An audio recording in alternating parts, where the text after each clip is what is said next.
Ya, setelah kita memahami penggolongan data atau pengelompokan data secara statistik sebelumnya, maka selanjutnya kita bahas tentang pengumpulan data. Ya, setelah memahami data, maka berikutnya Anda harus memahami tentang pengumpulan data.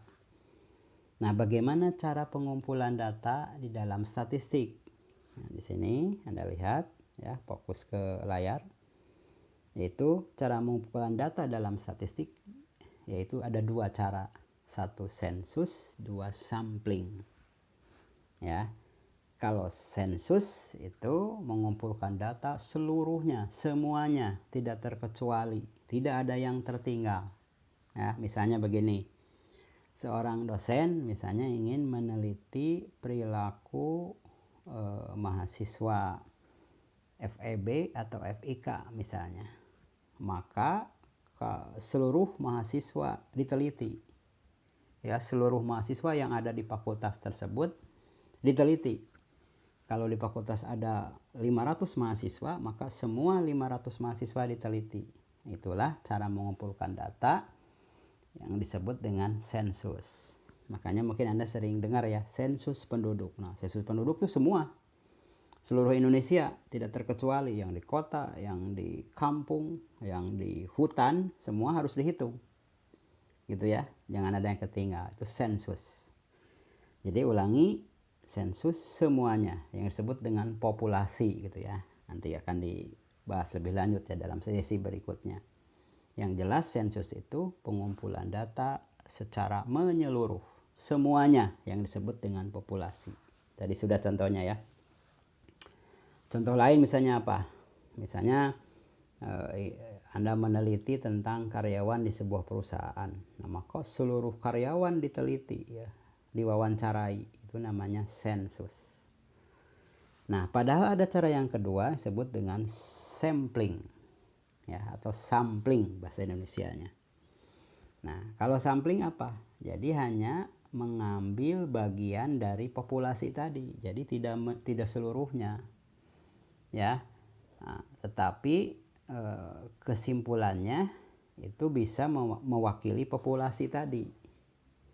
Jadi sampling itu beginilah contohnya. Kalau tadi di sensus saya yang pertama kan memberi contoh tentang dosen akan meneliti misalnya perilaku mahasiswa di suatu fakultas dalam belajar statistik.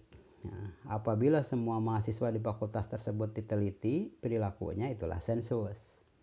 Nah, tetapi kalau seluruhnya misalnya dosen tersebut ada kesulitan karena banyak mahasiswanya, ya Anda kebayang waktu, tenaga gitu ya, harus mengumpulkan seluruh mahasiswa, wah gitu ya. Nah, maka ada cara sampling, yaitu mengambil sebagian dari populasi tersebut. Misal, kalau di fakultas tadi ada 500 mahasiswa, maka tidak seluruhnya. Misalnya yang diambil dari 500 ada berapa? Misalnya ada 200. Nah, maka yang 200 itu adalah sampling. Gitu ya, 200 itu adalah sampling. Jadi tidak usah seluruhnya 500, tapi hanya mengambil 200. Tapi dengan mengambil 200 itu diharapkan hasilnya gitu ya, tidak jauh atau mendekati dari hasil apabila seluruhnya dikumpulkan. Atau misalnya supaya gampang begini ya, misalnya saya ingin mengetahui misalnya ya tinggi badan mahasiswa di satu kelas misalnya ya, tinggi badan mahasiswa akuntansi misalnya di satu kelas A. Nah, di kelas A itu mahasiswa akuntansi ada 75. Nah, apabila tinggi badannya semua dihitung, mahasiswa A, B, C sampai dengan 75 orang dihitung tinggi badannya, nah maka itu adalah sensus. 75-75-nya dihitung. Sehingga akan ketahuan berapa rata-rata tinggi badan mahasiswa di kelas A tadi. Nah, tapi kalau sampling tidak usah 75 mahasiswa tersebut diukur tinggi badannya. Misalnya dari 75 cukup diambil berapa misalnya 50 mahasiswa atau 30 mahasiswa bahkan gitu ya. Bisa 25 mahasiswa ya, tergantung nanti cara mengambil samplingnya seperti apa. Itu nanti ke depan akan kita jelaskan. Yang jelas sekarang Anda hanya bisa membedakan antara sensus dengan sampling.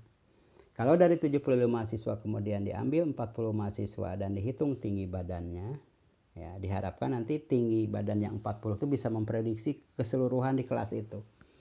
Maka yang 45 mahasiswa yang dihitung tinggi badannya itu adalah namanya sampel atau mengumpulkan data secara sampling ya, atau sampling. Ya. Oke, sudah jelas antara sensus dengan sampling.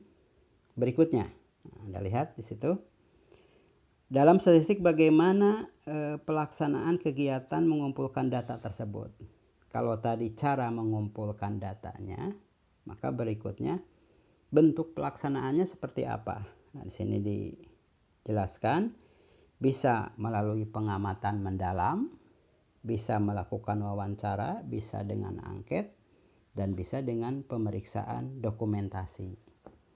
Jadi untuk bisa tadi mengumpulkan data itu bagaimana atau apa yang dilakukan, yang dilaksanakan supaya data itu bisa dikumpulkan.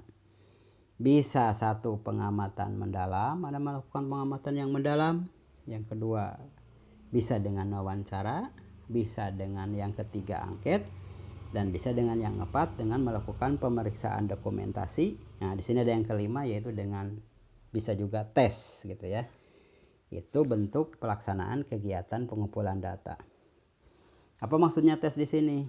Itu kan tes itu kan kegiatan mengumpulkan data untuk mengetahui kemampuan siapa, misalnya karyawan gitu ya.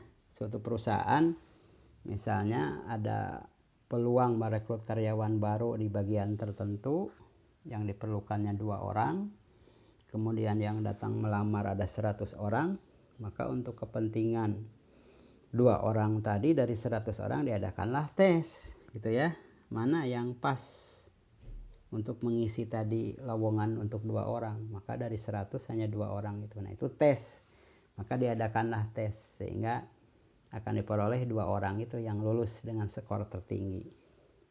Itu kan salah satu bentuk pelaksanaan kegiatan pengumpulan data.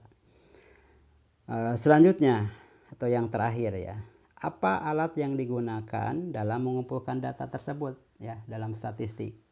Kalau tadi pelaksanaan kegiatan pengumpulan data, nah terus biasanya apa alat untuk mengumpulkan data di dalam statistik.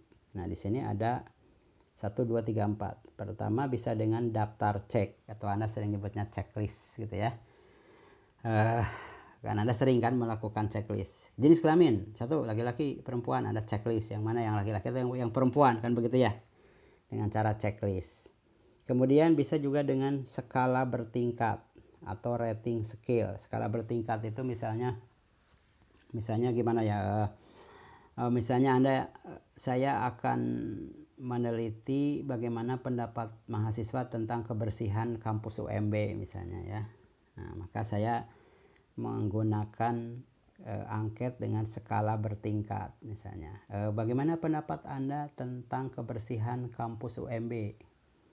Nah, maka saya buat skalanya 1 misalnya kotor, 2 agak bersih misalnya, 3 bersih, 4 sangat bersih. Nah, Anda disuruh memilih apakah 1, 2, 3 atau 4. Nah, itu disebut dengan skala bertingkat ya, dari mulai kotor sampai dengan sangat bersih, atau dari mulai tidak setuju sampai dengan sangat setuju misalnya.